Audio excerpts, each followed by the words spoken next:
tapi pendapatan utama dari bank. Tentu yang saya maksud bank di sini apa? Bank di sini adalah bank konvensional ya. Karena kita tahu bahwa bank syariah itu tidak ada bank tidak ada bunga atau tidak ada suku bunga. Nah, ini yang akan kita bicarakan, pengertian bunga bank, faktor-faktor yang mempengaruhi suku bunga, komponen-komponen dalam menentukan bunga kredit, lalu jenis-jenis pembebanan suku bunga kredit, dan ada soal untuk diskusi. Nah, ini pengertian bunga bank. Jadi, bunga bank adalah balas jasa yang diberikan oleh bank yang berdasarkan prinsip konvensional kepada nasabah yang membeli atau menjual produknya. Harga yang harus dibayar kepada nasabah yang memiliki simpanan dengan yang harus dibayar oleh nasabah kepada bank, atau dengan kata lain nasabah yang memperoleh pinjaman. Ya, jadi baik yang menyimpan atau yang yang memperoleh pinjaman di bank itu dua-duanya dapat bunga, ya. Karena yang menyimpan tentu mengharapkan ada keuntungan dari uang yang disimpan tersebut. Sebaliknya, yang meminjam di bank tentu dia harus membayar bunga sebagai balas jasa ya terhadap uang yang sudah dipinjamkan kepadanya. Ada dua jenis bunga, yakni bunga simpanan, yakni bunga yang diberikan sebagai rangsangan atau balas jasa bagi nasabah yang menyimpan uangnya di bank. Tadi sudah saya katakan ya. Jadi bunga simpanan ini adalah bunga sebagai tanda balas jasa bagi nasabah yang menyimpan uangnya di bank. Nah, bunga simpanan merupakan harga yang harus dibayar bank kepada nasabahnya. Sebagai contoh misalnya bunga dari jasa giro, bunga dari tabungan, bunga dari deposito. Lalu selain itu yang kedua adalah bunga pinjaman. Ini adalah bunga yang diberikan kepada para peminjam atau harga yang harus dibayar oleh nasabah peminjam uang kepada bank. Sebagai contoh adalah bunga kredit. Kemarin saya memberikan contoh misalnya kalau kita pinjam uang di bank untuk KPR, untuk kredit pemilikan rumah. Maka selain kita harus membayar pinjaman tersebut, misalnya kita minjam 100 juta, selain kita harus mencicil angsuran ya, mencicil angsuran untuk melunasi pinjaman kita, kita juga setiap bulannya itu atau setiap waktu yang disepakati itu harus membayar bunganya. Seperti itu. Nah, faktor-faktor apa saja yang mempengaruhi suku bunga? Yang pertama adalah kebutuhan dana.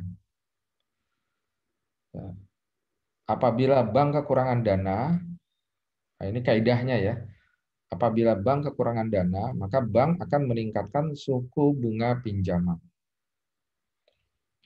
Maaf, suku bunga simpanan maksud saya. Ini sebetulnya logis ya. Jadi kalau bank kekurangan dana, dengan kata lain yang menyimpan uang di bank itu sedikit, maka bank akan meningkatkan suku bunga simpanan dalam rangka memotivasi atau merangsang orang untuk mau menyimpan uangnya di bank. Karena kalau suku bunganya makin tinggi, maka semakin menarik untuk nasabah menyimpan uangnya di bank. Ya, seperti itu. Ini kalau yang makin tinggi itu maksud saya adalah bunga simpanannya. Maka nasabah akan tertarik untuk menyimpan uangnya di bank karena keuntungannya juga makin tinggi. Nah, itu kan logis ya. Nah, peningkatan bunga simpanan maka akan meningkatkan bunga pinjaman. Ya, wajar kalau bunga simpanan naik, misalnya dari yang tadinya 2% menjadi 3%, maka otomatis bunga pinjaman itu juga naik. Katakan yang tadinya 3% menjadi 4%. Kenapa? Karena tentu bank harus punya selisih antara keuntungan dari bunga pinjaman ya dengan kewajiban dia untuk membayar bunga simpanan. Kan dia harus ada keuntungan seperti itu. Keuntungan itu untuk membayar gaji pegawai, untuk membayar fasilitas yang digunakan bank dalam kegiatannya sehari-hari, dan tentu juga untuk membayar pemilik saham, ya pemilik saham seperti itu. Kalau dia bank swasta, ya pemilik sahamnya ya swasta. Kalau dia bank pemerintah, maka pemilik sahamnya adalah pemerintah. Seperti itu. Jadi pasti harus ada selisih supaya ada keuntungan. Mana yang lebih besar, bunga simpanan atau bunga pinjaman? Ya tentu jawabannya adalah bunga pinjaman lebih besar daripada bunga simpanan. Kan gitu ya. Kemudian yang kedua, persaingan. Ini yang mempengaruhi suku bunga ya. Dalam arti jika untuk bunga simpanan rata-rata 16%, maka jika hendak membutuhkan dana cepat, sebaiknya bunga simpanan kita naikkan di atas bunga pesaing. Misalnya ya lebih dari 16%. Nah, jadi kalau misalnya bunga simpanan rata-rata 16%, nah supaya orang tertarik menyimpan di bank kita, maka kita bunga simpanannya harus lebih dari 16%. Misalnya 17% atau 16,5% gitu. Tapi biasanya selisihnya tuh nggak terlalu banyak. Seperti itu. Karena bank tahu lah bahwa kalau misalnya dia menaikkan bunga setinggi-tingginya, nanti dia kerepotan sendiri untuk menetapkan bunga pinjaman. Ya kan? Karena kalau bunga simpanan tinggi, maka bunga pinjaman akan lebih tinggi. Kalau bunga pinjaman lebih tinggi dari milik pesaing, maka orang tidak akan meminjam di bank kita. Seperti itu. Makanya mereka, kalaupun ada selisih bunga antar bank itu, biasanya ya perbedaannya itu hanya 0, gitu ya. Seperti itu. Hanya 0, atau paling hanya 1% gitu ya. Seperti itu. Lalu yang ketiga, faktor yang mempengaruhi suku bunga adalah kebijaksanaan pemerintah. Jadi pemerintah biasanya mengeluarkan aturan tuh. Dalam hal ini Bank Indonesia sebagai bank sentral, dia mengeluarkan aturan ya bahwa suku bunga tertinggi misalnya sekian, ya nggak boleh lebih tinggi dari itu. Kira-kira begitu. Atau sebaliknya tidak boleh lebih rendah daripada ini. Jadi BI itu biasanya akan membuat edaran gitu ya tentang suku bunga pada periode tertentu gitu ya. Paling rendah sekian, paling tinggi sekian. Kenapa BI perlu turun tangan? Karena kalau suku bunga terlalu rendah, ya ada bank misalnya terlalu berani memberikan suku bunga terlalu rendah, nanti bank itu bangkrut. Seperti itu. Bank yang bangkrut itu akan mengakibatkan masyarakat tidak percaya dengan bank secara keseluruhan. Nanti bahaya. Akhirnya terjadilah rush yang kemarin saya sebut itu.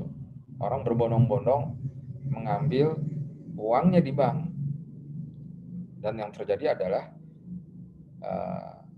kolaps ya. Bank itu akan kolaps secara bersamaan, lalu akhirnya ujung-ujungnya adalah membuat resesi ekonomi, dan ini sangat berbahaya. Karena itu pemerintah dalam hal ini Bank Indonesia berkewajiban untuk agar bank itu tidak ugal-ugalan gitu, tidak menentukan suku bunga terlalu rendah atau terlalu tinggi, seperti itu. Kalau terlalu tinggi dampaknya apa? Maka bank itu juga akan bangkrut, karena orang akan segan gitu, akan tidak mau untuk, misalnya yang terlalu tinggi itu adalah bunga pinjaman misalnya terlalu tinggi, orang tidak akan meminjam di bank tersebut. Karena tidak ada yang meminjam, maka bank tersebut juga akan bangkrut karena tidak ada perputaran uang. Seperti itu. Yang keempat adalah target laba yang diinginkan. Ya, jika laba yang diinginkan besar, maka bunga pinjaman otomatis tinggi. Seperti itu. Tapi tadi kan sudah kita bicarakan bahwa bank itu tidak bisa sembarangan matok bunga, baik bunga pinjaman maupun bunga simpanan, tidak bisa sembarangan dia. Dia harus melihat juga ya bagaimana suku bunga pesaing, yakni bank-bank lainnya. Kemudian bagaimana ketentuan pemerintah, dalam hal ini Bank Indonesia. Lalu dia juga melihat bagaimana situasi ekonomi pada umumnya. Ya, semua faktor itu harus dipertimbangkan kalau dia ingin menaikkan suku bunga atau bahkan menurunkan suku bunga. Ya. Kemudian juga dilihat dari jangka waktu. Ya. Dari jangka waktu. Semakin panjang jangka waktu pinjaman, biasanya semakin tinggi bunganya. Kenapa? Kenapa semakin panjang jangka waktu pinjaman semakin tinggi bunganya? Karena ya semakin besar risikonya. Kan orang kalau minjem 10 tahun, ya dengan orang meminjam hanya 1 tahun, ya tentu yang 10 tahun itu lebih beresiko macet. Karena kondisi keuangan seseorang dalam jangka panjang kan kita nggak tahu. Seperti itu. Mungkin sekarang dia mampu membayar pinjaman plus bunganya, tapi 4-5 tahun kemudian, apalagi sampai 10 tahun kemudian, kita nggak tahu kan. Sehingga bank itu akan lebih beresiko ketika dia memberikan pinjaman jangka panjang. Seperti itu. Baik dari sisi si peminjam itu sendiri, kondisi keuangannya juga tidak bisa diprediksi, tidak bisa dipastikan 100%, jadi harus diprediksi dengan probabilitas gitu, dengan kemungkinan-kemungkinan. Yang kedua juga situasi ekonomi 10 tahun yang mendatang gitu, itu kan juga tidak bisa diprediksi 100%. Mungkin saja ya 5 atau 7 atau bahkan 10 tahun yang akan datang terjadi resesi ekonomi. Terjadi pertumbuhan ekonomi yang menurun saja. Itu akan mempengaruhi seseorang untuk bisa membayar pinjamannya apa tidak. Karena resesi ekonomi itu kan pasti akan berdampak kepada setiap para pekerja ya. Setiap para pekerja, para bisnismen, mereka tak mempengaruhi ekonomi masyarakat banyak. Ya, jadi kenapa semakin panjang semakin tinggi bunganya? Jawabannya adalah karena risikonya semakin besar. Sebaliknya, kalau pinjamannya berjangka pendek, katakanlah setahun, 2 tahun, itu bunganya relatif lebih rendah. Itulah sebabnya kalau kalian perhatikan ya, kenapa bunga kredit mobil itu lebih rendah daripada bunga kredit rumah.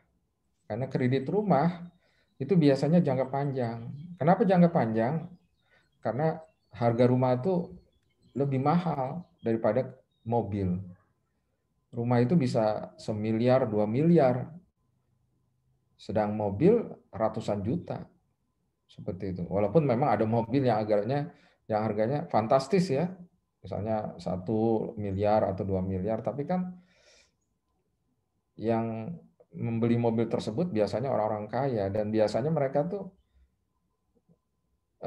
ketika membeli mobil-mobil mahal itu mereka ya cash atau beli beli beli langsung lunas, bukan kredit gitu. Namanya orang kaya kan, duitnya ya duitnya tinggal tinggal metik di pohon, kira-kira begitu ya. Kemudian faktor-faktor yang mempengaruhi suku bunga yang berikutnya adalah kualitas jaminan. Semakin liquid jaminannya, misalnya jaminannya adalah rumah. Rumah itu kan harta tidak bergerak, atau sertifikat tanah. Ya, maka semakin rendah bunga kreditnya. Karena semakin liquid. Liquid itu artinya semakin terjamin gitu ya. Semakin mudah dicairkan. Kira-kira begitu. Resikonya juga lebih rendah. Ya. Tapi semakin tidak liquid jaminannya, semakin susah dicairkan, risikonya juga tinggi. Misalnya jaminannya adalah mobil atau motor, atau bahkan tanpa jaminan, ya, maka biasanya suku bunganya semakin tinggi. Lalu yang ketujuh adalah reputasi perusahaan atau reputasi orang yang meminjam.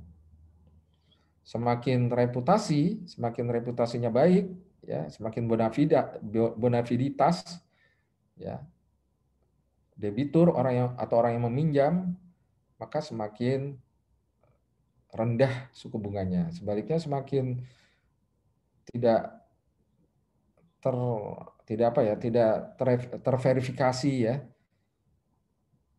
semakin tidak diketahui bonafiditasnya ya, maka semakin tinggi suku bunga yang ditetapkan. Terus yang berikutnya adalah produktif yang kompetitif. Pinjaman untuk membiayai produk yang kompetitif, maka bunganya akan semakin rendah. Seperti itu.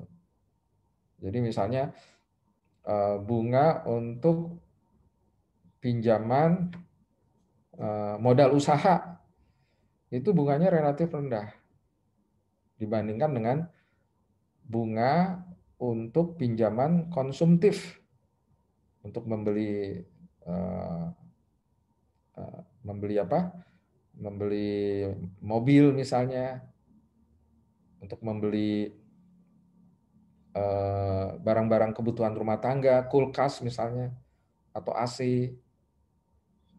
Jadi semakin produktif ya barang yang akan dibeli dari pinjaman tersebut, maka bunganya semakin rendah. Sebaliknya semakin konsumtif, bunganya semakin tinggi. Kenapa?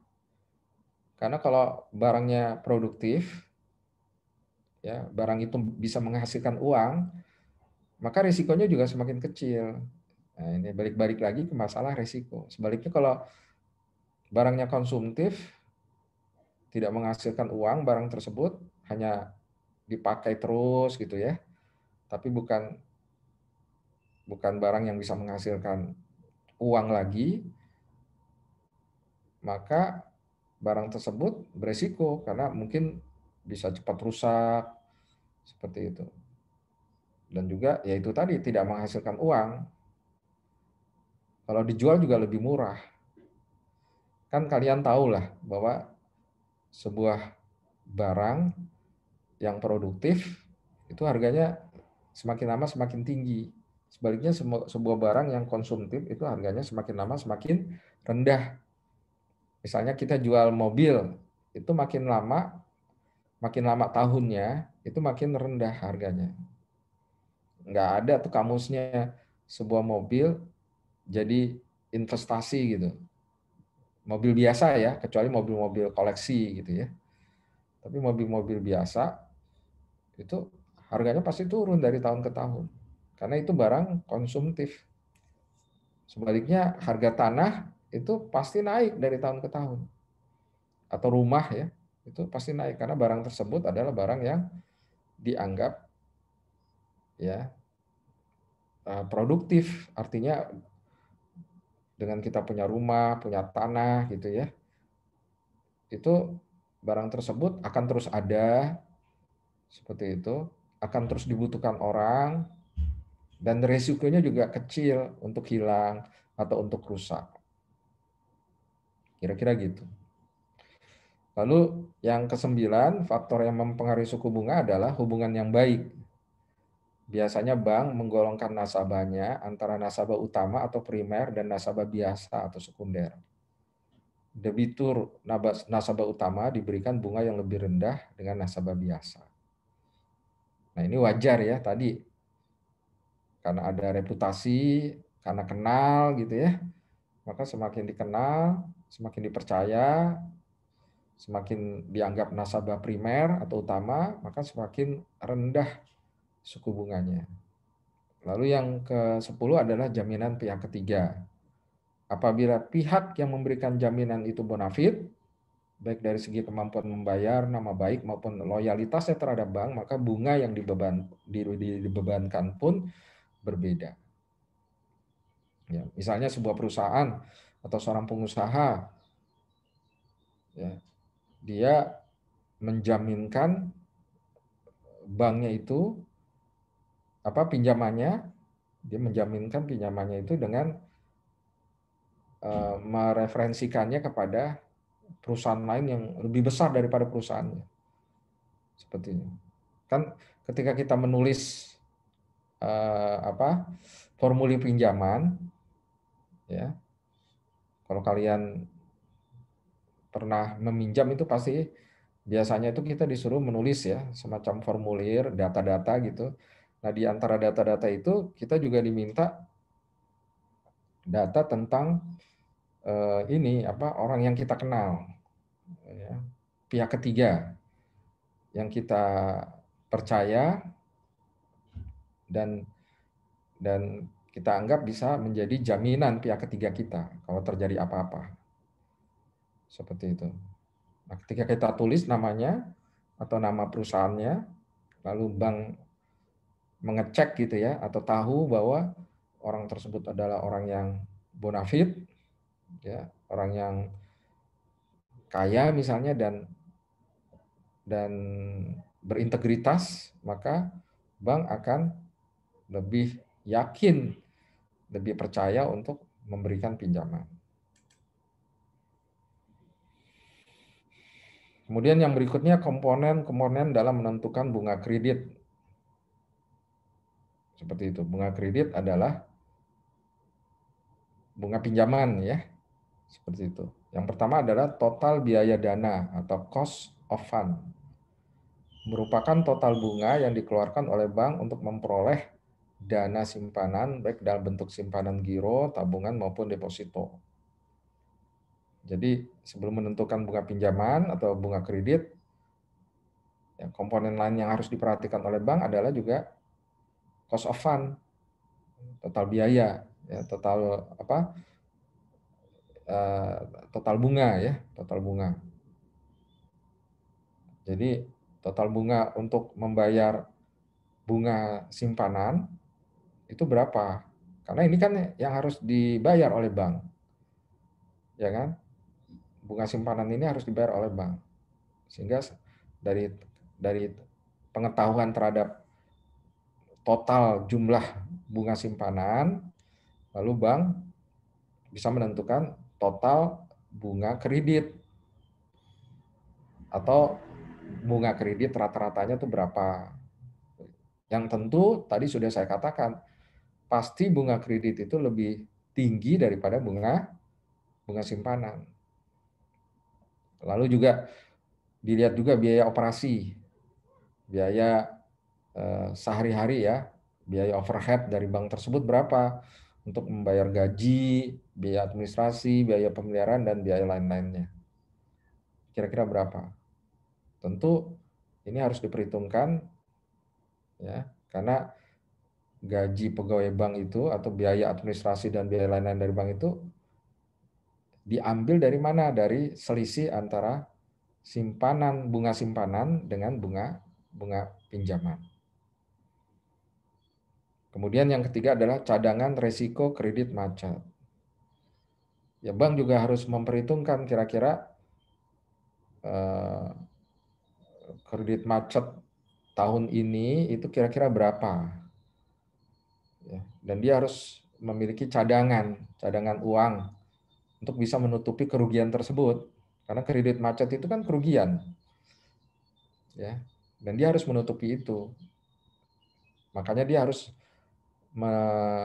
menyisihkan sebagian keuntungannya untuk cadangan resiko kredit macet. Lalu laba yang diinginkan oleh bank tersebut berapa? Dalam 1 tahun kira-kira itu berapa? Dalam sebulan kira-kira berapa? Lalu juga pajak yang harus dibayar kepada pemerintah. Nah, ini ya. Ini contoh soal tentang komponen dalam menentukan bunga kredit. Nah, ini misalnya cost of fund-nya adalah ya ini rumusnya, bunga yang dibebankan itu berapa, kemudian 100% dibagi 100% minus cadangan wajib. Katakanlah cost of fund-nya itu 18,95%. Ya, atau dibulatkan menjadi 19. Nah, sehingga akhirnya berapa bunga kreditnya? Bunga kreditnya adalah 32%. Karena 19 terus ditambah biaya operasi diperhitungkan 6%, lalu cadangan resiko kredit macet 1%, lalu laba yang diinginkan 5%, lalu pajak itu 1%, ya. Pajak 1% ini adalah pajak dari 20% dari laba, ya. Maka bunga kredit atau bunga pinjaman yang ditetapkan oleh bank tersebut rata-rata adalah 32%.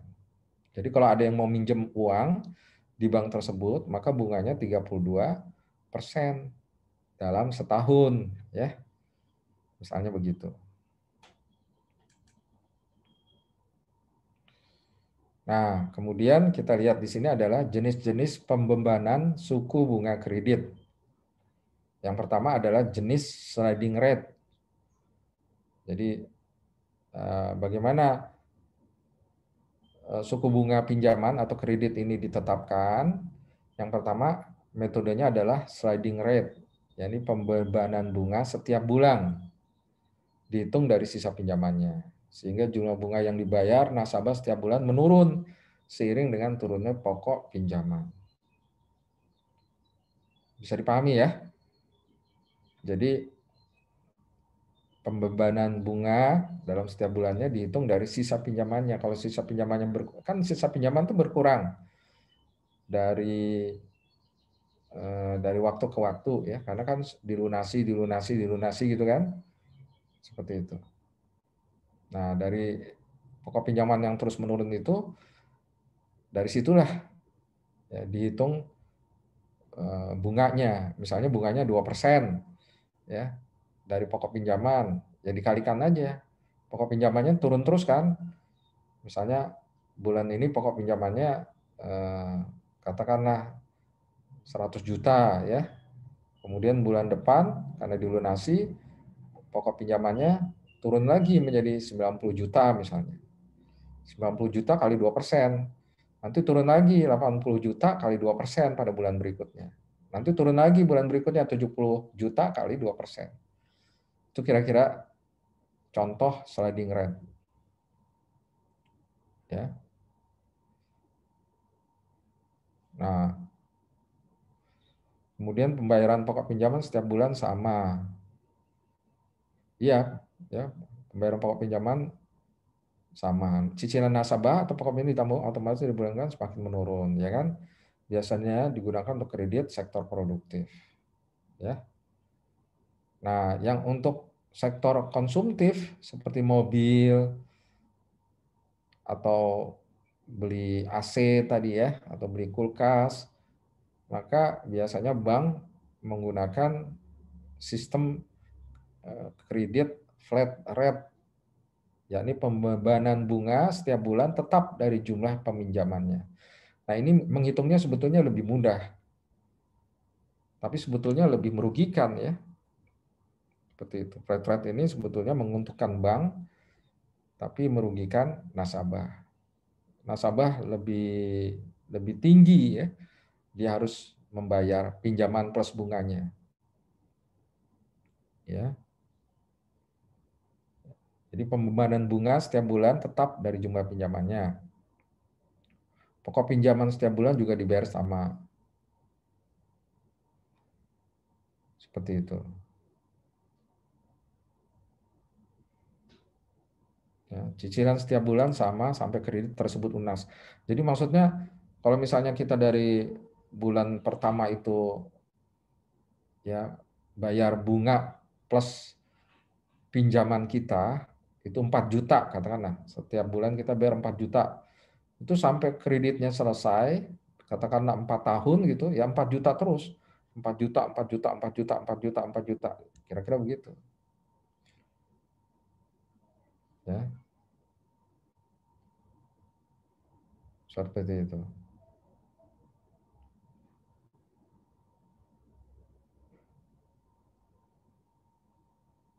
Oke.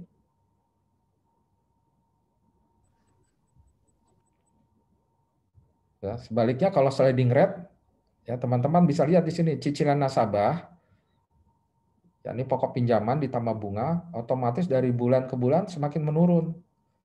Jadi kalau sliding rate ini yang kita bayar per bulan itu semakin menurun. Bulan pertama misalnya 4 juta, bulan kedua misalnya 3.700.000, bulan ketiga 3.500.000 dan seterusnya. Nah, yang ketiga adalah floating rate, yakni bunga dikaitkan dengan bunga yang ada di pasar uang, sehingga bunga yang dibayar setiap bulan sangat tergantung pada bunga pasar uang pada bulan tersebut. Jumlah bunga yang dibayarkan dapat lebih tinggi atau lebih rendah dari bulan yang bersangkutan. Nah, ini berarti seorang nasabah yang meminjam di bank, maka bunga kreditnya itu bisa naik dan turun, ya, tergantung dari bunga pasar uang. Seperti itu. Misalnya ya bulan ini dia bayar dengan bunga 2% misalnya. Nanti bulan depan bunganya naik 3%. Terus bulan depan turun jadi 2%. Bulan depan turun lagi jadi 1,75% misalnya. Dan seterusnya dan seterusnya. Ya. Tapi biasanya yang apa ya? Yang lebih populer itu dan lebih menguntungkan bank itu adalah flat rate ini. Seperti itu. Dan nasabah peminjam karena berada di pihak yang butuh uang, yang lebih berada di pihak yang lebih membutuhkan, itu biasanya pasrah, ya, pasrah dengan suku bunga yang ditetapkan dengan flat rate ini. Karena yang menentukan ini adalah bank. Nasabah nggak bisa memilih, oh saya penetapan suku bunganya pakai sliding rate ya, nggak mau flat rate, nggak bisa begitu. Bank ya, banklah yang berhak menentukan. Ya, kalau mau ya syukur, nggak mau ya nggak apa-apa juga, kira-kira begitu. Toh kamu yang butuh, kira-kira gitu. Nah, ini contoh bunga flat rate. Ya. Flat itu kan artinya datar ya. Datar. Jadi itu tadi ya. Jadi angsuran setiap bulannya itu di sini disebut 6.200.000. Terus 6.200.000 ya.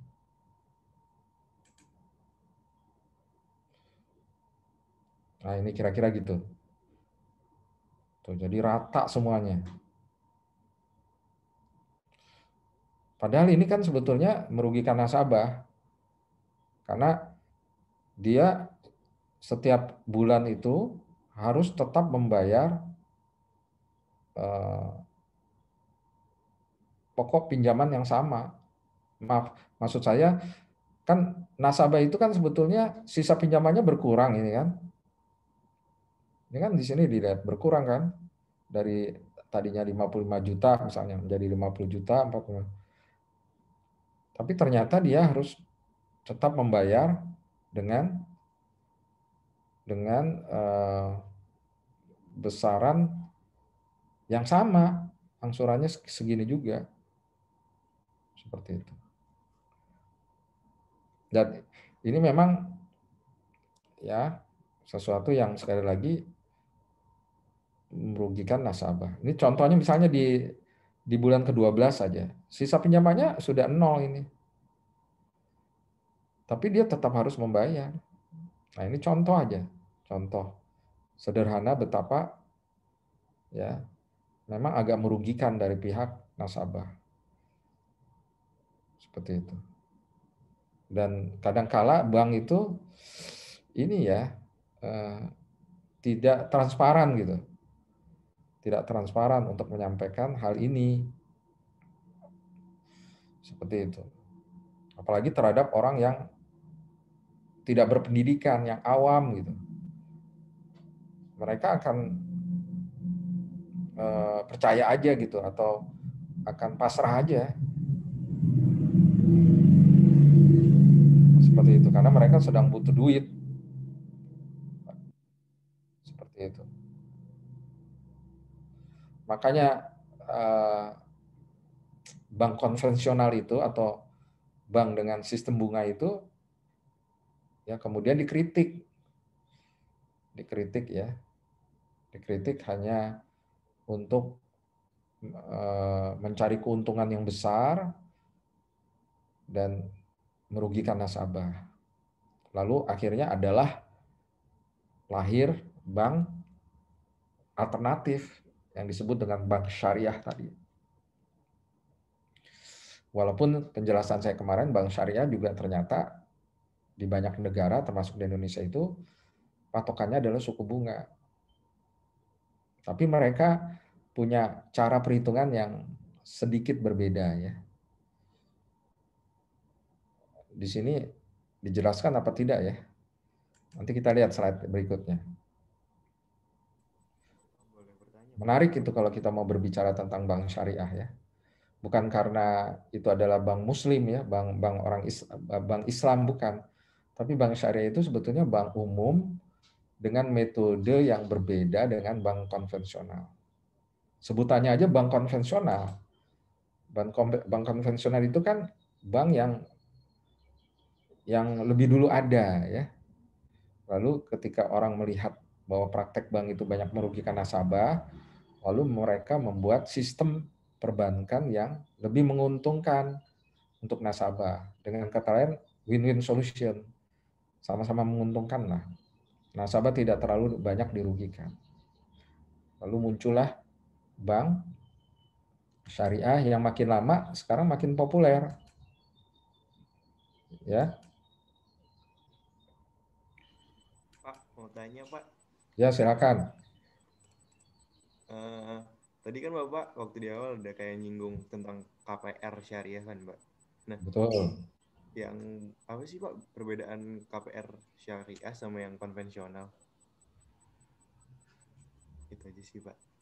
Ya, jadi KPR syariah sama KPR konvensional itu bedanya adalah di dalam ini apa? Akad. Nah, jadi bedanya antara bank syariah meminjam di bank syariah dengan meminjam di bank konvensional, atau bukan hanya meminjam tapi ketika kita menyimpan uang lah di bank konvensional sama di bank syariah, itu bedanya di akad. Akad tahu kan? Di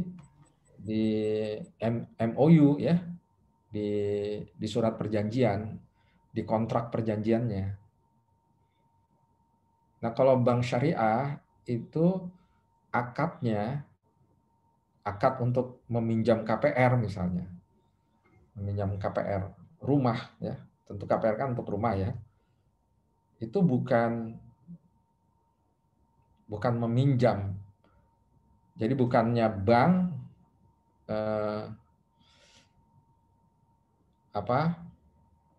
memberikan uang kepada nasabah untuk membeli rumah, bukan begitu. Kalau bank konvensional kan bank memberikan uang kepada nasabah, lalu nasabah membeli rumah kan, seperti membeli rumah yang sudah dipilih, seperti itu. Misalnya kita sudah tertarik nih dengan sebuah rumah di komplek perumahan tertentu misalnya, lalu kita minta pinjaman ke bank, seperti itu. Nah itu akadnya adalah bank memberikan pinjaman kepada kita untuk membeli rumah tersebut. Ya. Nah, bank syariah beda. Bank syariah itu ya ketika kita sudah tertarik untuk membeli rumah, ya, maka bank syariah itu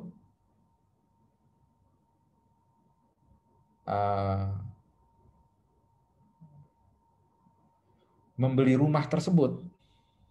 Ya, saya ulangi ya.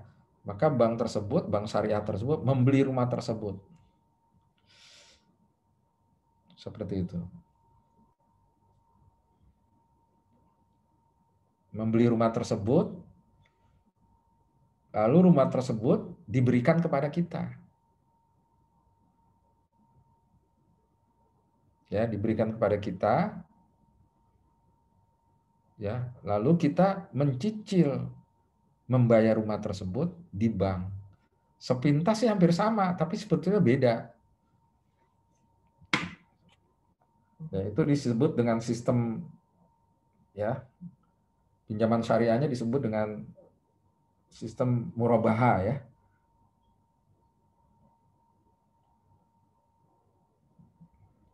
Ya. Bukan murabaha. Satu lagi apa ya istilahnya? Lupa saya itu. Coba saya lihat dulu nih di jenis-jenis pinjaman syariah ya.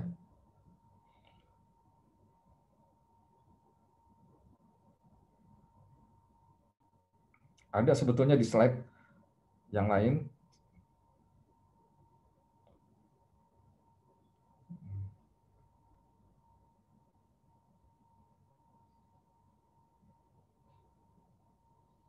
Iya, betul murabaha ya. Jadi akadnya itu jual beli. Bukan bank meminjamkan uang ke kita, tapi ya gini, kalau konvensional tuh ini harus hati-hati ya. Sambil saya mengembalikan ingatan ya. Jadi kalau bank konvensional itu ya,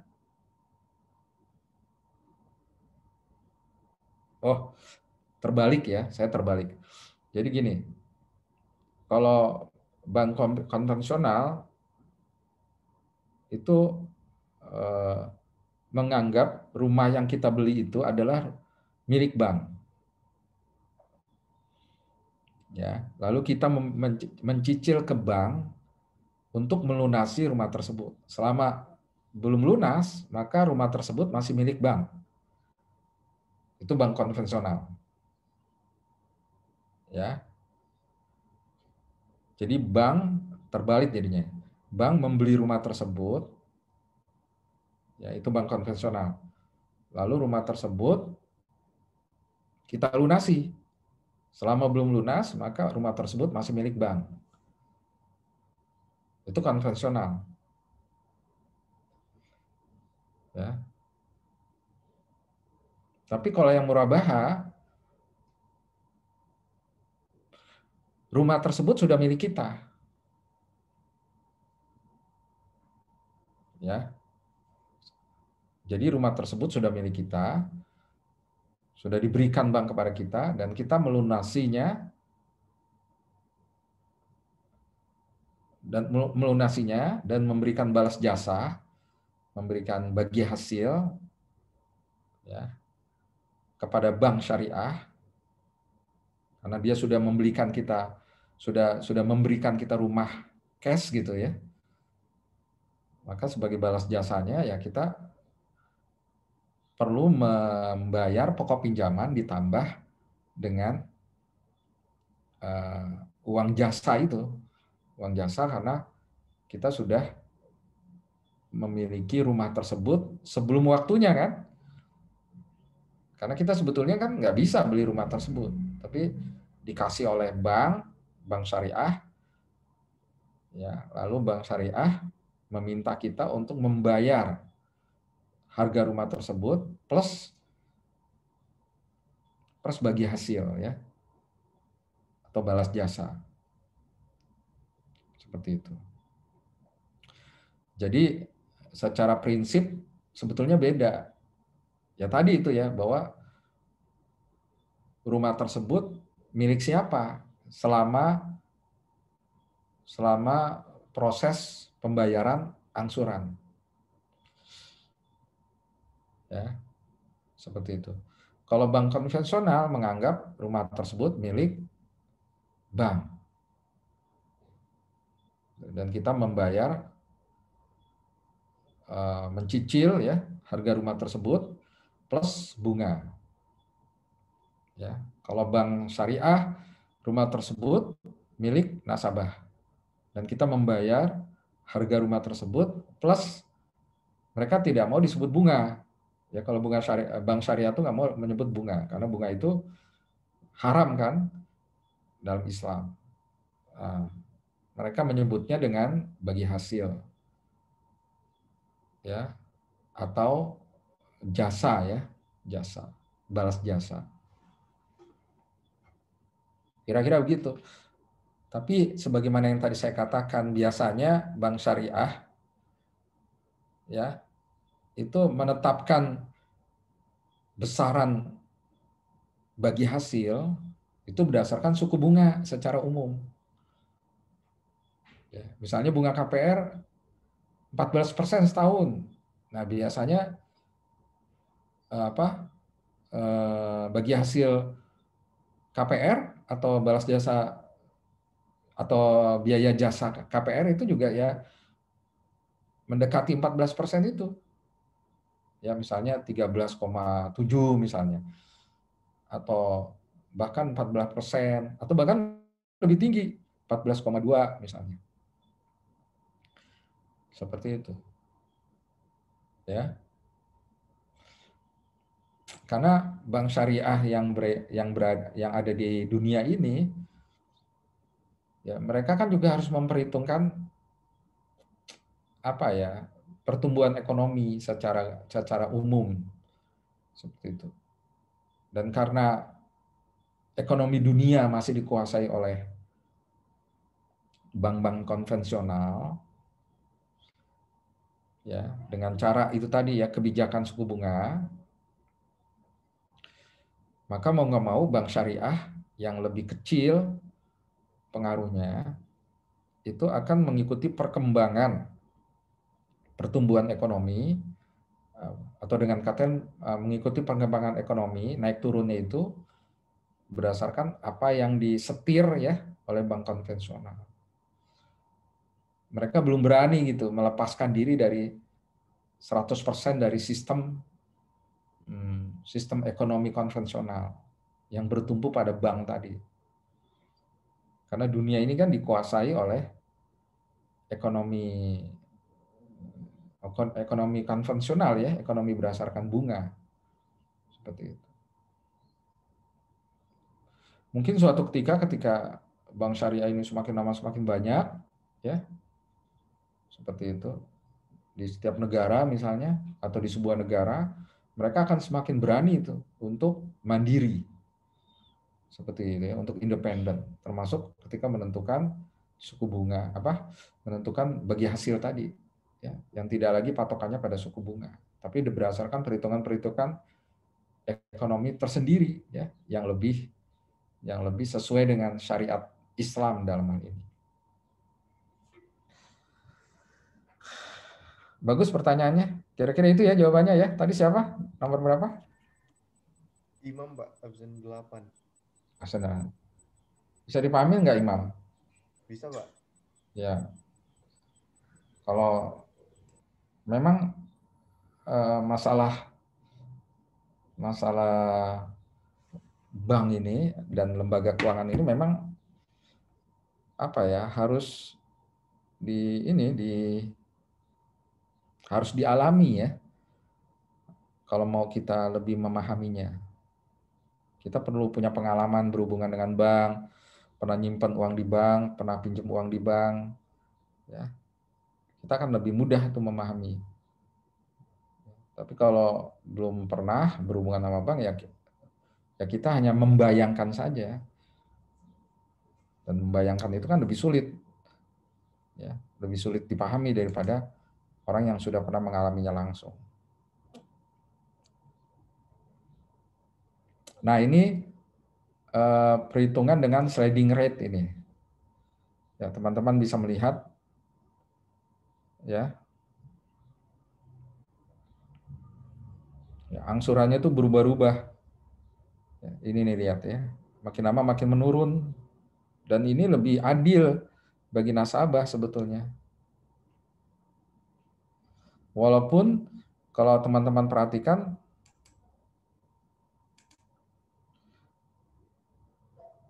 ya. Nah, ini ya. Kalau teman-teman perhatikan ujung-ujungnya juga ternyata beda. Ya. Ini kita lihat ya. Angsuran setiap bulan 6,2 juta ya. Total yang dibayar oleh nasabah selama 12 bulan itu 74.400.000 misalnya. 74.400.000. Tapi kalau dengan sliding rate ya, itu 67.800.000. Lebih murah kan? Lebih menguntungkan nasabah ini. Beda berapa? Tadi kan 74.400 ya. Ini 67.800. Beda berapa tuh? Beda berapa? 7 juta. 16.700. Hah? 7.400.000 ya. Betul nggak? Ini kan 67.800.000. Tadi berapa? 74.400. Ya kan? Oh. 7.400.000 ya. Selisihnya kan 7.400.000 ya. 7.400.000. Iya betul, 7.400.000. Ya kan? 600, Pak.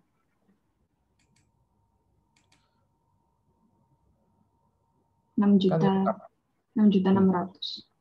7.400.000 kan 67.800.000 tambah 7.400.000 dikurangi 7.400.000 berapa?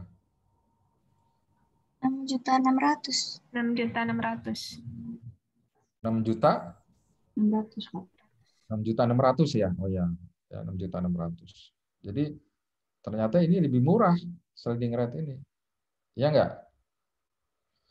Halo? Iya, Pak. Lebih murah yang itu. Iya, Pak. Nah, ini lebih menguntungkan bagi nasabah. Ya, oke, sudah selesai. Nah, ini cara-cara menghitung ini tolong dipelajari sendiri ya. Nanti akan keluar di UTS dalam bentuk latihan, dalam bentuk studi kasus misalnya, atau dalam bentuk pertanyaan-pertanyaan yang harus Anda hitung jawabannya.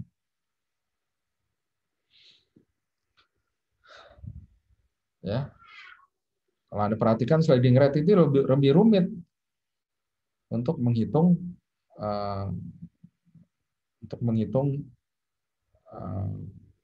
apa pokok pinjaman plus bunganya. Tapi karena nasabah itu rata-rata awam gitu ya terhadap perhitungan suku bunga, kemudian bank juga tidak transparan dan tentu ingin untung gede, akhirnya yang sering dipakai itu ya yang ini nih, yang flat rate ini. Seperti itu. Misalnya KPR ya. KPR yang berlaku sekarang hitungannya caranya begini. Seperti itu. Jadi kerugiannya apa? Cara menghitung ini. Kalau misalnya kita mau melunasi sebelum waktunya, katakanlah kita ingin melunasi pada bulan ke-8 misalnya, ya, maka sisa pinjaman kita, ya, sisa pinjaman kita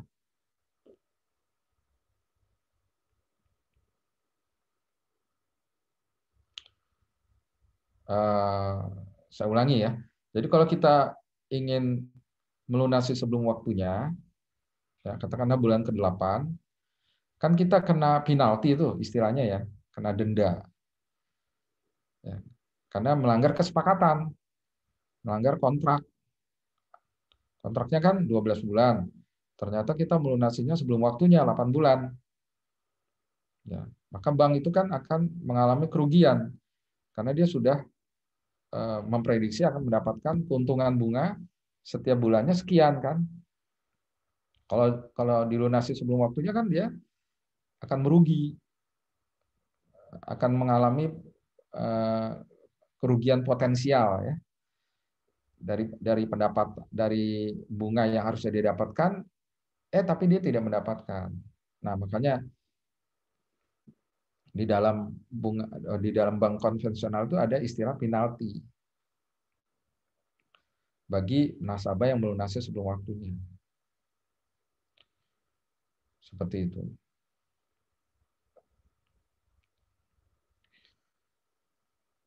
Ya.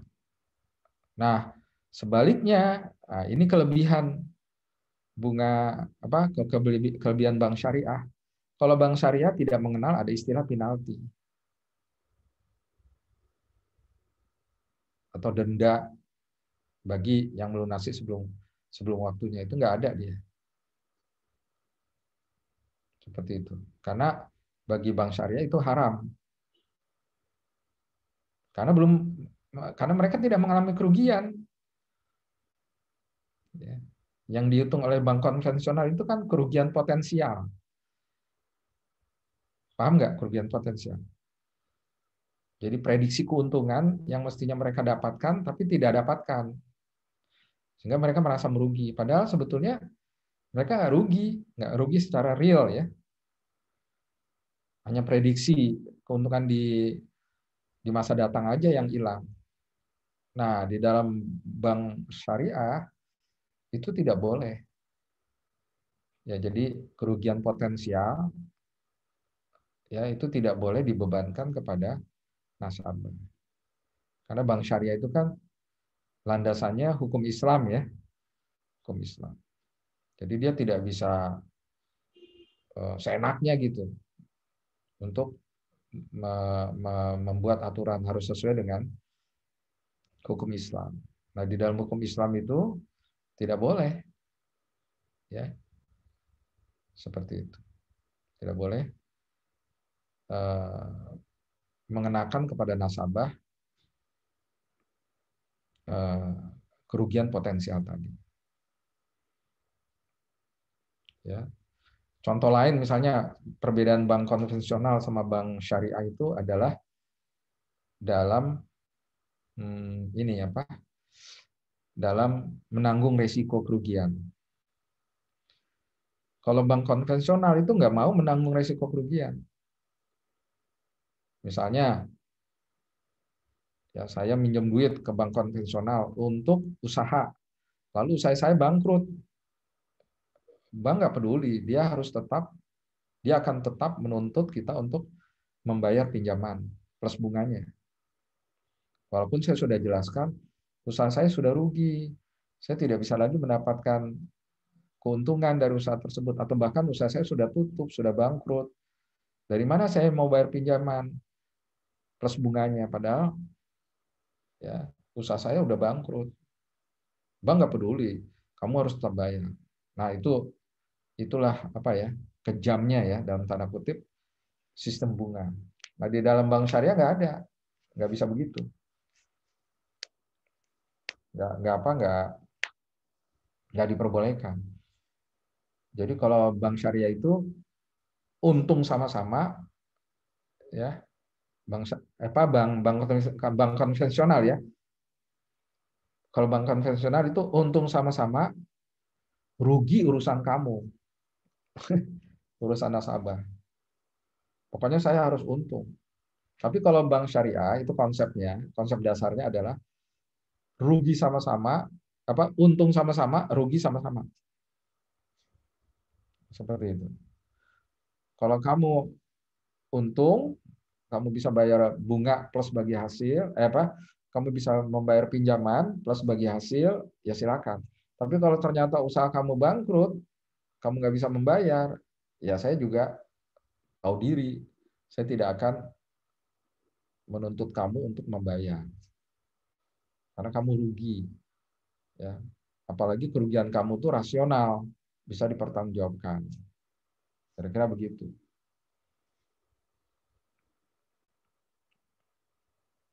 Ya. Jadi saya ulangi, bank syariah itu konsep dasarnya adalah untung sama-sama, rugi sama-sama. Tapi kalau bank konvensional itu untung sama-sama, ya, rugi urusan kamu. Kira-kira begitu. Makanya bank syariah itu akan lebih ketat memberikan pinjaman dibandingkan dengan bank konvensional. Karena bank syariah itu kan dia harus memperhitungkan potensi kerugian. Ini nasabah bisa bayar nggak ya? Terus usahanya ini prospek nggak ya? Tetap bisa menguntungkan nggak ya sampai pinjamannya lunas? Maka mereka akan lebih ketat tuh, lebih hati-hati.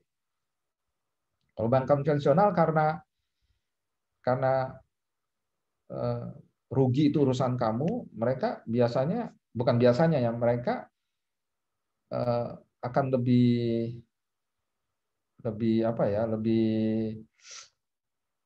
ceroboh ya, lebih ceroboh dan lebih tidak hati-hati dalam memberikan pinjaman.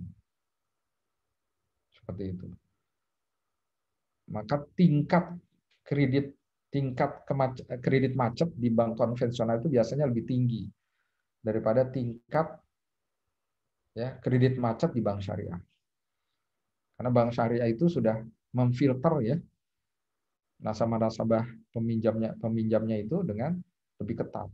Kalau bank konvensional itu karena lebih longgar, lebih tidak hati-hati, maka potensi kredit macetnya itu lebih tinggi. Seperti itu. Makanya ketika terjadi krisis ekonomi, seperti waktu tahun 1998 ya di Indonesia, itu bank syariah itu lebih kuat, lebih dipercaya, ya, terus lebih banyak tidak terjadi rush, ya, tidak terjadi rush yang besar-besaran, sehingga mereka tetap kokoh di saat krisis, di saat krisis maksud saya, mereka tetap kokoh, ya, karena kredit macetnya sedikit. Kalian kan juga harus tahu bahwa kalau kredit macet di bank itu tinggi, maka bank tersebut akan kolaps. Karena dia tidak bisa membayar bunga simpanan. Iya kan? Dia tidak akan bisa membayar bunga simpanan, bahkan tidak bisa membayar dana operasional. Nah, inilah yang menyebabkan akhirnya di masa krisis ekonomi itu biasanya bank syariah itu lebih kuat dibandingkan dengan bank konvensional. Sehingga banyak negara, termasuk negara-negara non-Muslim, ya, seperti negara-negara di Eropa itu mulai tertarik untuk mendirikan bank syariah. Bank syariah itu ada di Eropa, di Inggris misalnya, di setiap negara Eropa tuh, di hampir semua negara Eropa tuh ada bank syariah. Jadi bank syariah itu tidak lagi milik eksklusif umat Islam gitu, tapi dianggap sebagai alternatif ya sistem perbankan yang lebih tahan banting, yang lebih menguntungkan semua pihak, kira-kira gitu. Tapi kan dunia ini bergerak bukan berdasarkan keadilan. Secara teori sih memang betul kan, dunia ini kita diajarkan tentang bahwa kita harus adil, tapi ya dunia ini kan dikuasai oleh orang-orang yang serakah. Ya kan? Dunia ini dikuasai oleh orang-orang yang justru bersikap zalim, ya kan, sewenang-wenang. Makanya ada penjajahan, ya. Dulu penjajahannya fisik, sekarang penjajahannya adalah penjajahan ekonomi, seperti itu. Ya makanya sistem bunga konvensional itu tetap dipertahankan karena itu lebih menguntungkan bagi orang-orang kaya gitu, bagi orang-orang pemilik modal. Di Indonesia, orang terkaya di dunia siapa namanya? Orang terkaya nomor 1 di Indonesia siapa? Yang punya jarum, Pak. Iya, Michael Hartono, Pak. Hartono dan Budi Hartono. Itu dua bersaudara, kakak beradik itu. Ya, keluarga Hartono. Ya, kekayaan mereka dari mana? Dari rokok dan dari Bank Sentral Asia atau BCA. Tuh, ya. Jadi kalian nyambung kan? Ternyata bisnis bank itu bisa sangat menguntungkan gitu. Sehingga bisa membuat orang itu pemiliknya itu kaya raya. Dan kita tahu BCA itu adalah bank swasta terkuat di Indonesia. Ya, kira-kira begitu. Oke. Ada lagi pertanyaan?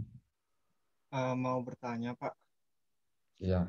tentang masa-masa kritis kalau di Amerika sekarang tuh, Pak, Bank Federalnya tuh menetapkan bunga suku acuannya tuh 0%, Pak.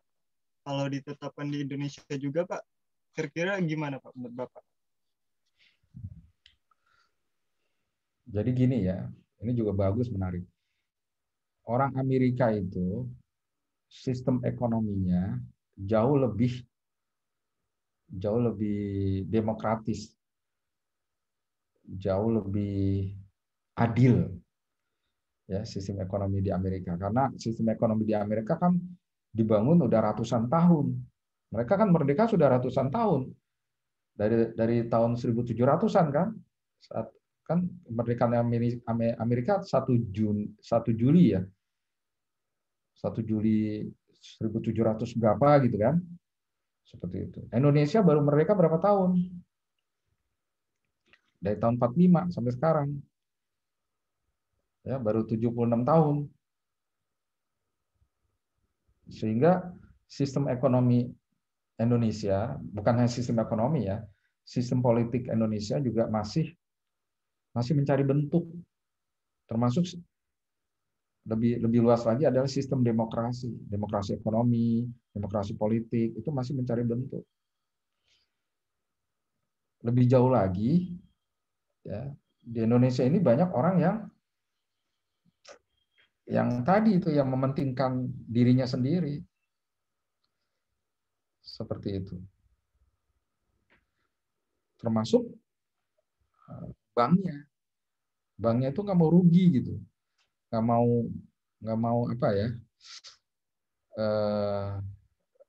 mengurangi keuntungannya, nggak mau. Untuk orang banyak mereka nggak mau. Mereka pengennya untung besar gitu. Sehingga dampaknya apa?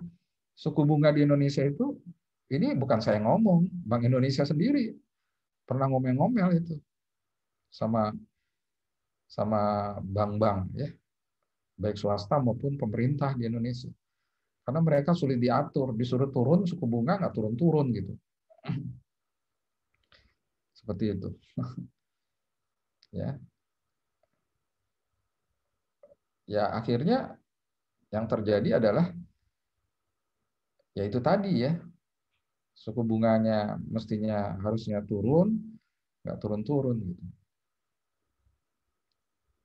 Dan kenapa mereka bisa seperti itu ya karena ya mungkin wibawa ya, wibawa Bank Indonesia, atau lebih umum lagi mungkin wibawa pemerintah ya. Kan Indonesia ini wibawa pemerintahnya ya kalian tahu sendirilah ya. Karena kalian kan calon pegawai negeri. Itu kadang-kadang dianggap nggak dipercaya oleh rakyat ya kan, atau oleh pemilik modal seperti itu. Mereka berani melanggar aturan seperti itu ya. Rakyat juga begitu, berani melanggar aturan. Kenapa? Karena mereka ya kecewa ya seperti itu dengan pemerintah. Nggak seluruh rakyat ya, nggak seluruh rakyat. Ya kita tahu lah, ada yang dukung pemerintah, ada yang oposisi terhadap pemerintah seperti itu. Nah pengusaha-pengusaha juga begitu. Ada pengusaha yang bandel ya terhadap aturan-aturan pemerintah. Buktinya banyak perusahaan yang ngemplang pajak, ya kan? Termasuk bank. Bank itu kan usaha juga, jenis usaha. Ya. Termasuk bank-bank pemerintah. Bank-bank pemerintah itu kadang-kadang dia main sendiri juga, gitu. Ya. Makanya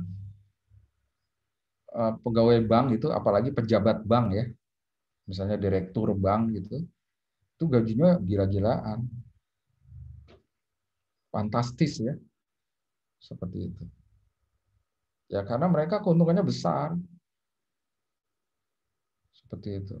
Coba kalau mereka mau menurunkan saja keuntungannya sedikit, ya supaya masyarakat tuh bisa lebih murah ya membayar bunga kredit atau bunga pinjaman, ya sehingga bagi-bagi keuntungan lah gitu. Jangan hanya pemilik bank ya, atau jangan hanya direksi bank aja yang mendapatkan keuntungan gitu. Ya mungkin kondisi kondisi perbankan di Indonesia akan lebih adil ya sistemnya. Tapi kenyataannya ya belum seperti itu. Nah di Amerika itu bank sentralnya lebih berwibawa, FedEx itu ya, FedEx itu lebih berwibawa karena mereka juga lebih mapan sistem ekonominya. Karena sudah berumur ratusan tahun ya, sudah diuji coba dengan berbagai resesi ekonomi. Amerika kan resesi ekonominya pasti sudah jauh lebih lama, sudah jauh lebih banyak dibandingkan dengan di Indonesia. Seperti itu. Sehingga mereka ibarat orang belajar naik motor gitu, mereka lebih ahli nikung kanan, nikung kiri gitu ya, daripada kita yang masih belajar naik motor gitu. Kira-kira gitu jawabannya. Tadi siapa namanya? Putra, Pak, nomor 19. Putra nomor 19. Ya. Terima kasih, Pak. Ya, sama-sama. Termasuk sistem perbankan Eropa ya, yang itu lebih mapan. Sistem perbankan Eropa. Dan biasanya yang mapan-mapan itulah orang lebih percaya menyimpan duitnya. Ya, termasuk konglomerat-konglomerat di Indonesia kan nyimpan duitnya di Eropa, di Swiss misalnya, seperti itu. Atau di Singapura. Singapura walaupun negaranya baru, tapi karena ditopang oleh Inggris ya, kan dia negara persemakmuran ya. Jadi dia kan termasuk negara yang masuk dalam negara persemakmuran kan. Ya. Sehingga sistem ekonominya itu ditopang oleh Eropa. Kira-kira begitu ya.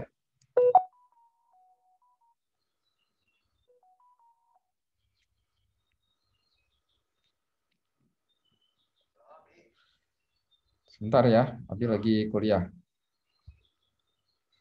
Oke, teman-teman.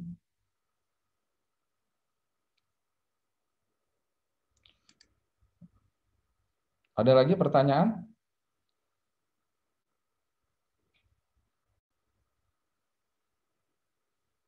Halo? Nanti silakan lihat ya tugas pertemuan 5 yang nanti akan saya upload. Belum diupload kan ya? Tugas Belum, pertemuan. Pak. Belum ya. Nanti silakan ya. Lihat. Ada lagi pertanyaan? Ya, sambil nunggu. Pak, saya izin bertanya, Pak. Ya, silakan. Jadi Pak, soal KPR itu kan kita kalau misalnya mau beli rumah, selain bisa cash kan bisa cicil juga, Pak. Nah, kalau cicil kan bisa lewat KPR. Nah, yang saya baca tuh di internet, ternyata kita juga bisa cicil langsung ke developernya, Pak. Nah, ini juga biasa dipakai buat apa orang-orang yang nggak mau kena riba KPR. Nah, pertanyaan saya, emang dari sisi kelebihan dan kekurangan kita cicil langsung ke developer dengan kita pakai KPR itu apa ya, Pak? Gini ya. Nah, ini menarik ini. Jadi harus hati-hati kita membeli rumah. Misalnya kalian nanti mau beli rumah ya. Lalu tanpa sistem lembaga intermediat, yakni bank ya. Itu harus hati-hati karena sebagian besar itu penipuan. Ya. Kenapa sebagian besar penipuan? Masuk akal. Bagaimana bisa sebuah perusahaan yang jenis usahanya bukan simpan pinjam, dia bisa meminjamkan uang. Sampai sejauh mana kekuatan uangnya? Padahal dia juga harus membangun lagi kan. Misalnya kalau dia adalah perusahaan properti, maka dia harus membangun lagi, atau harus memutar uangnya kan. Nah, bagaimana dia bisa memutar uangnya padahal uangnya itu dipinjamkan oleh orang yang membeli rumahnya dan pinjamannya itu lama. Seperti itu. Kan perputaran uangnya jadi lambat. Nah, jadi secara logika aja itu nggak masuk akal. Jadi sekarang ini banyak loh penipuan bahkan atas nama perumahan syariah. Ya, dan itu sebagian sudah ditangkap-tangkepin tuh. Jadi menjual nama syariah, tapi ternyata ujung-ujungnya penipuan. Misalnya investasi syariah, ya, dengan dinar dan dirham, misalnya. Ternyata ujung-ujungnya penipuan. Terus investasi kafling tanah, itu yang pernah saya tahu. Investasi kurma, ya, kebun kurma yang kemarin tuh heboh sampai ribuan nasabah itu dirugikan. Ternyata bodong itu. Seperti itu. Bodong tuh maksudnya begini loh. Kalian tahu kan sistem MLM, multi level marketing? Ya, Pak. Oh ya, seperti itu. Multi level marketing itu kita mendapatkan keuntungan bukan hanya dari barang yang berhasil kita jual, tapi juga dari kerja orang-orang di bawah kita, dari downline ya. Seperti itu. Nah, MLM itu sebagian besar, saya sebut sebagian besar karena saya pengalaman di situ. Ya, sebagian besar itu ternyata adalah bukan MLM murni, tapi adalah member get member. Ya, jadi mereka bukan jualan produk, tapi jualan keanggotaan. Ya, jadi misalnya produknya itu katakanlah jam tangan misalnya ya. jam tangan. Itu jam tangannya itu dijualnya mahal. Jam tangannya itu mestinya harganya cuma 200.000, tapi dijual dengan harga 5 juta jam tangan tersebut. Ya. Nah, itu ciri MLM yang berkedok penipuan. Yang member get member itu. Karena mereka sebetulnya bukan menjual jam tangan tadi, tapi mereka menjual keanggotaan. Jadi kalau kita beli jam tangan itu dapat 5 juta, terus kemudian kita kalau kita membeli jam tangan itu sebesar 5 juta, lalu kita jadi downline, ya, jadi orang di bawah, ya. Maka kemudian uang itu disetor ke atas. Terus ke atas lagi untuk bayar keuntungan orang yang di atas-atas terus. Ya. Kan tadi sebetulnya harga jam tangannya itu hanya 200.000, tapi dijual 5 juta. Kan ada selisih 4,8 ya. 4,8 juta. Nah, itu dibagi-bagi itu ke atas. Gitu. Ya.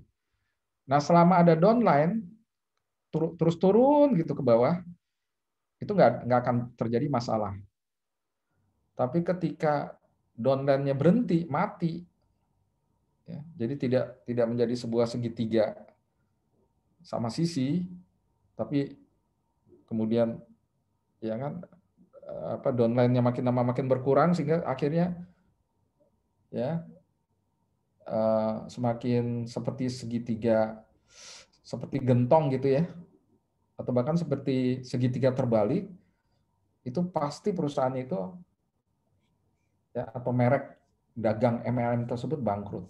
Dan itu sudah kita lihat puluhan kali. Coba kalian lihat deh MLM apa gitu yang bisa bertahan. Hanya sedikit yang betul-betul MLM bisnis murni gitu ya, yang halal. Misalnya apa ya, kayak seperti Tupperware. Tupperware itu MLM. Di sini mungkin yang cewek tahu tuh Tupperware. Kemudian seperti produk-produk kosmetik. Oriflame, Pak. Oriflame, Pak. Itu juga MLM. Oriflame itu. Itu MLM murni, MLM beneran. Karena dia menjual produk itu. Jadi MLM yang benar itu menjual produk. Jadi harga produknya itu apa istilahnya ya? Harga produknya itu benar-benar sesuai dengan yang semestinya. Tapi kalau MLM bongbongan yang berkedok penipuan tadi itu biasanya harga produknya sekian, tapi kemudian di markup sedemikian rupa sampai ribuan persen gitu. Nah, itu ciri ya. Ciri bisnis yang berkedok penipuan. Kalian harus hati-hati itu. Kadang-kadang saya dulu juga waktu mahasiswa itu tertarik itu untuk ikut MLM kayak begitu. Ya. Tapi lama-lama saya belajar bahwa itu sebetulnya adalah bisnis bodong gitu, yang akan merugikan orang-orang di bawahnya. Seperti itu. Jadi sekali lagi ya, kembali kepada pertanyaan, nggak mungkin secara logika itu nggak mungkin sebuah perusahaan properti itu menanggung sendiri ya pinjaman nasabahnya, nggak mungkin. Secara logika bisnis ya, itu nggak mungkin. Jadi Anda tuh jangan tertarik dengan tawaran-tawaran bisnis ya. Mungkin kalian mau belajar dagang gitu ya, belajar bisnis itu. Jangan tertarik dengan tawaran-tawaran bisnis yang nggak logis. Yang nggak logis, yang hanya menawarkan keuntungan besar, tapi cara perhitungannya itu nggak logis.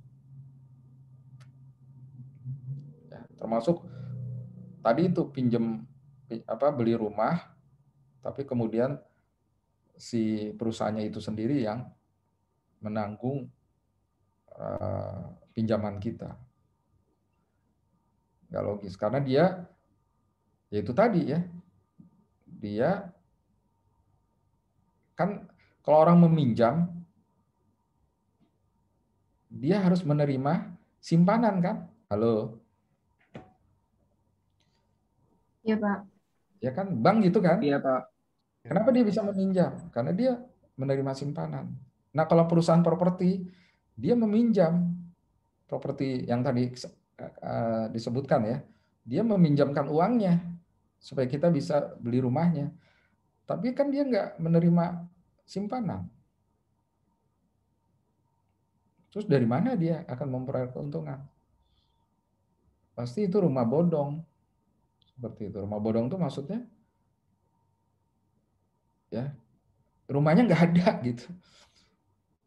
Rumahnya suatu ketika kita ketipu, kecelek, walaupun atas nama syariah. Seperti itu.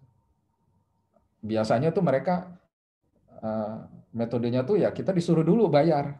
Rumahnya belum jadi, kita disuruh bayar DP-nya dulu. Terus mereka janji rumahnya sedang dibangun gitu ya. Tapi ketika kita tanya-tanya, ternyata rumahnya nggak dibangun-bangun. Karena uangnya dibawa lari. Ya. Seperti itu. Itu sebagian besar, nggak semuanya ya, sebagian besar akan begitu. Kenapa ada juga yang bisa, ya mungkin dia dermawan kali ya. Dermawan, konglomerat misalnya.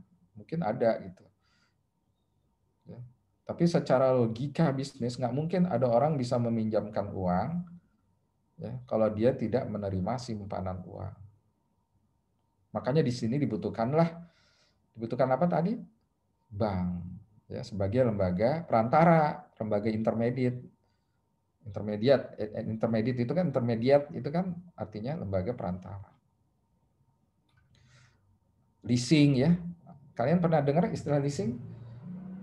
Nah, itu nanti juga kita akan pelajari itu dalam pertemuan berikutnya. Nah, leasing itu adalah lembaga spesialis simpan pinjam. Kan gitu ya. Jadi lembaga intermediate juga. Oke. Cukup ya. Sampai jam 11 saja. Masih ada sisa 10 menit atau 7 menit lah ya. Tapi kita tutup saja sampai di sini karena saya ada keperluan lain. Ya, terima kasih atas perhatian Anda. Ya, saya tutup dengan wassalamualaikum warahmatullahi wabarakatuh. Waalaikumsalam warahmatullahi wabarakatuh. Terima kasih, Pak. Terima kasih, Pak. Terima kasih, Pak. Oke, Terima kasih, Pak. saya matikan ya.